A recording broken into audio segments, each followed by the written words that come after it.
เย็นสะหอนมวนแมงแห่งบุญทรงได้มาเห็นเป็นบุญญาพระลาหลายจึงได้มาพันพองสมพานโยพระลาญูมานำสู่และนาวจอง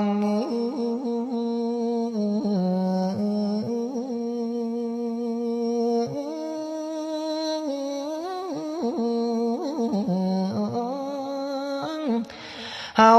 อยู่คนได้แห่งห้องยังมาพอเจ้าผู้เพียน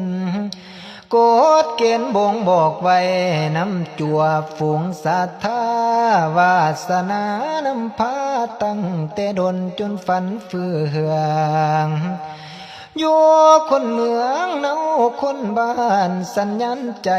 ได้พันผูกเก็บสีทุกทวนหน้าสาตาหนาวได้จองถึงแม้นว่าทางสิเมืองเหินห่างบ่สำคัญเฮาไกลกัน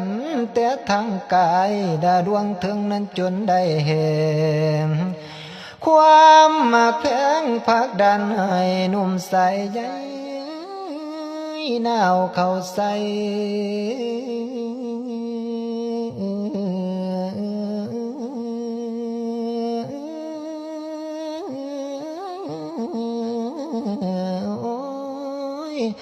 เปรียบดังปลูกดอกคักไว้กลางใจเจ้าว่าสู่คน